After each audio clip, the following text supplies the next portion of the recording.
Kahanamoku's World of Surfing.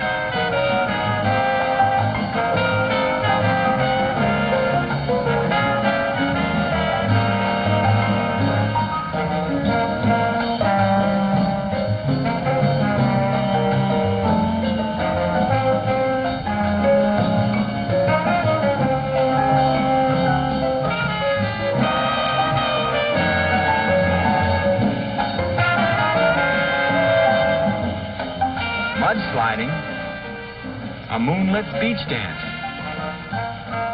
the warm, clear ocean. To anyone who has been there, Hawaii really means beautiful things.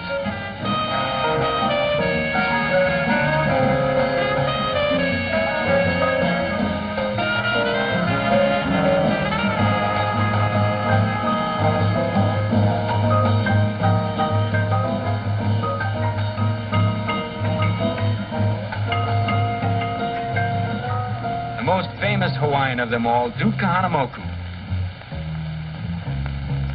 the man who made the world aware of a land called Hawaii and a sport called surfing. How did it happen? Stockholm, the year 1912. This gentle, quiet man from Hawaii receives an Olympic gold medal from the Swedish king after shocking the swimming world. The handsome Hawaiian was breaking all existing swim sprint records. And he all but invented the American crawl, head and shoulders out of the water, legs bent in a flutter kick. It wasn't until 1924 that his Olympic performance was bettered by a young Tarzan named Johnny Weissmuller. The Duke competed in 4 Olympic Games over a period of 24 years. Time was the only competitor that Duke couldn't handle. His Olympic days over, he drew world attention to the sport of surfing.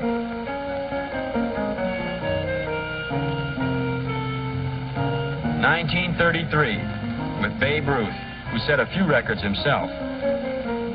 As Hawaii's official greeter, he met them all, not the least of all, England's Queen Mother.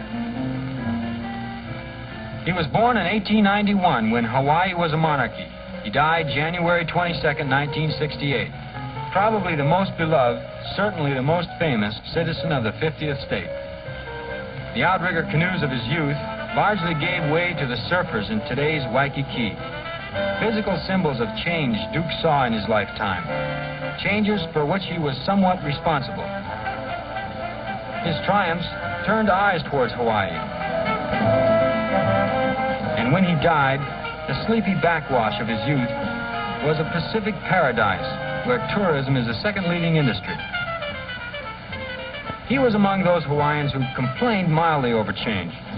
But you can't change Waikiki's magnificent white sand. Or Diamond Head.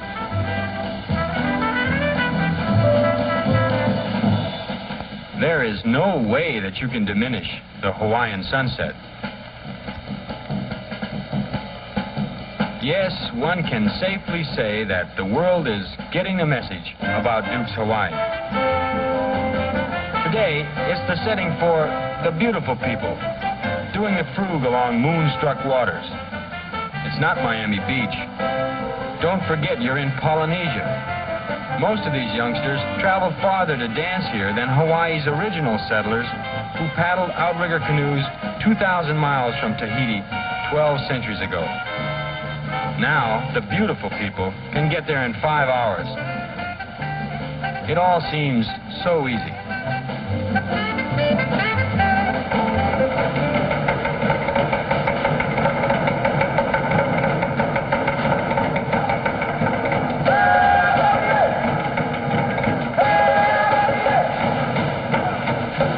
It is easy to dismiss the Polynesian fire dance as a show performed for tourists.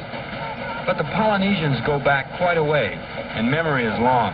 And the simple fact that Howleys attend doesn't change the fact that this is the way it used to be when Captain Cook took one step too many. This is a war dance performed before going into battle, a demonstration of strength, bravery, and what you're going to do to the other fellow. During the day, this dance was performed with long knives. Now, not even the bravest of the brave is going to dance with long knives after dark. So they use torches instead. It sounds like this.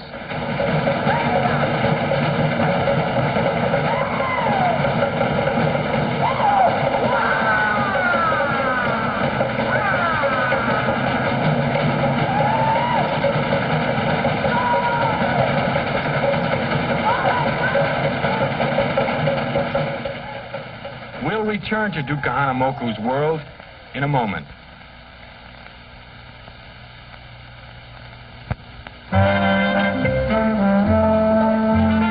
The know-nothings talk about surfing in two ways, equally misleading. One is the purple prose or poetic approach, which is to talk of what the wild waves say as young men of fantastic courage challenge the great ocean. And the other approach is to say, who needs it? This is muttered by the unknowing who somehow connect surfers with guys who ride motorcycles in black leather jackets. The single safe thing to say about the surfer is that he is an activist. If it's raining or if the surf is acting up by staying down, the surfer finds his action elsewhere. To the surfer, a ride on the seat of his pants-down, rain-slogged Tantalus is high on the list of things to do. So much is said about surfing's image. Paul Strauch and Fred Hemmings are surfing champions who have earned an international reputation. They've got some things to say. Surfing has had a lot of bad misrepresentation through the exploitation of Hollywood movies and television shows and so forth, but this is really not what's going on in surfing. I imagine to people who are on the outside of the sport of surfing looking in, it looks like a relatively simple, easy sport. There's a surfer in a pair of swim trunks, a board in the ocean.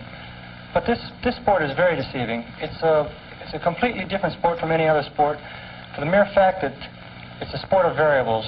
There is no baseball diamond, there is no track field, you're not racing against a clock, you're not hitting a golf ball a certain distance or sliding down a slope on a pair of snow skis. I've been surfing myself for a good 15 years, and originally surfing was looked upon as a very bad type of thing where surfers were not considered athletes but delinquents. And I wouldn't deny that there's a lot of surfers that enjoy going out surfing after smoking pot. It's changed a lot nowadays. I believe the majority of people directly connected with surfing are far from this. They're clean-cut individuals, and they're out there for a purpose, and that's to ride waves. You do exactly what you want to do. You're free from the ties of rigid rights and wrongs and do this and don't do that. You do exactly what you want. And it gets temperamental. Some people are very aggressive, and others are very slow in their way they attack the ocean. But everyone definitely has their own surfing personality. Yeah, I'm not interested with what the image itself portrays to the general public, what surfers or those, I shouldn't say surfers, those who are identifying with surfing and consider themselves surfers but are really pseudo-surfers, snack bar surfers, who use the surfing label to really gain self-recognition and identity. They're not regimented day-by-day people. They all have distinct personalities that they have developed through their sport and through the ocean.